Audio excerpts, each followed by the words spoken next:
Have you ever like walked by a construction site and just, seen all those warning signs about like what they're working on? Yeah, definitely. Like a crane operating next week or, road closed ahead. Exactly. That's what we're going to dive into today. Okay. So those signs, they're more than just, like basic info. Right. We're going deep into the grammar behind them. Specifically, the future continuous tense.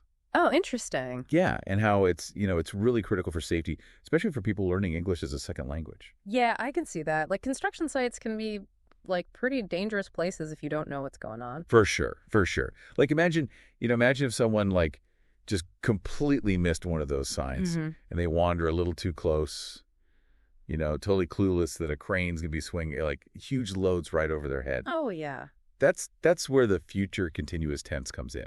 Okay.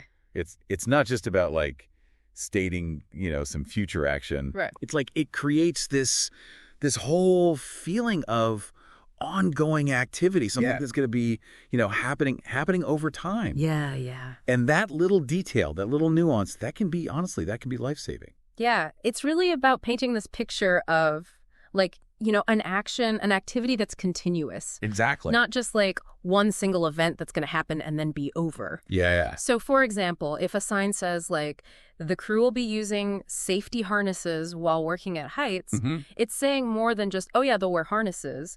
It's stressing that, wearing the harness is not, it's not optional. It's not just a one-time thing. It's this ongoing commitment to safety throughout the whole duration of that work at that height.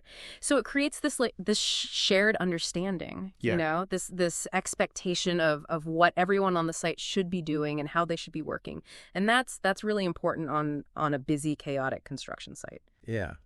It's almost like an unspoken agreement. You know what I mean? Literally. Like everyone's on the same page. Everyone knows that the harnesses, that's the norm. Right. That's expected behavior.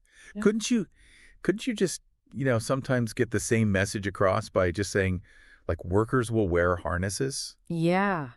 Like why is that emphasis on the continuous aspect so important? You're right. Sometimes, like the simple future tense where it might seem like it's good enough. Yeah. But the future continuous, it just adds this extra layer, like this layer of urgency, vigilance, this sort of, right. This is happening right now. Like workers will wear harnesses could imply, that's just like a general rule. Oh, okay. But workers will be wearing harnesses. That really highlights that this safety measure is like actively in place, right now. During that time, in that moment, it's emphasizing that the action, it's not just like, oh, it's planned for the future, you know. It's happening as we speak. Yeah. It's a continuous process, and everyone needs to be aware. Gotcha. So it's like the difference between like a rule in a handbook, right, and like a live dynamic warning. Yeah, exactly. It's like you said, that urgency. Yeah, it's just more real, more immediate, and like you were saying, that can have a huge impact on like how people actually like perceive and react to like safety information. Absolutely. And, for someone who's learning English, grasping that nuance, understanding that subtle difference, that could be the thing that helps keep them safe. Right. And actually the source material we're looking at today, it highlights some really great tips for ESOL learners. Perfect. Let's dive into those. Okay. Well, what were some that stood out to you? Well, the focus on time markers. Okay. That's really key. Words like tomorrow, next week, or, specific times like at 10 a.m.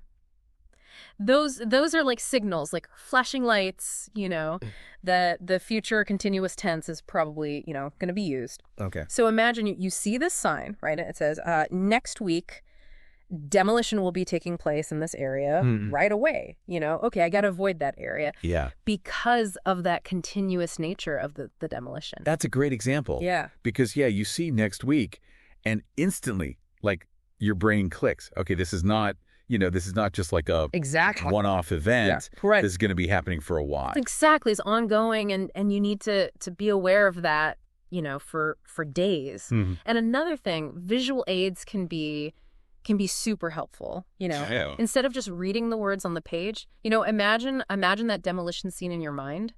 It makes it more real. Yep. It reinforces the concept, And it's more engaging, Yeah, for sure. than just words. And they also mentioned practicing with dialogues. You want to give that a try? Oh, sure.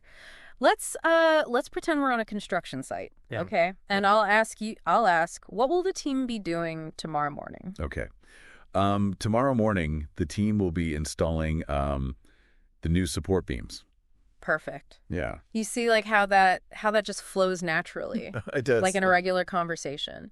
And by using, construction specific vocab like support beams, you're not only practicing the grammar, you're also like immersing yourself in the whole context, Right. It's amazing how it all, comes together. Yeah. Like this whole deep dive, it's been so insightful. It has. We've explored the future continuous tense.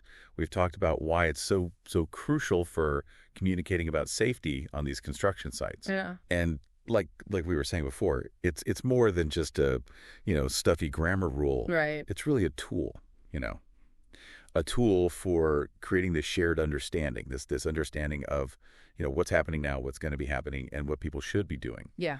And that's especially important, like we were saying, for those who are learning English. Absolutely. You've summed it up perfectly. But it's, thinking about it, it goes way beyond construction sites. Right? Yeah. Like, think about like air traffic control or, surgery or even just like driving in traffic. Absolutely. Like how does the future continuous tense play a role in those situations? Yeah. And how does understanding all these little details, how does that, contribute to safety in all those different contexts? Yeah. That's something to think about, something to ponder as you go about your day. Yeah, that's a great point. It really makes you think about how important clear communication is in any situation. Absolutely.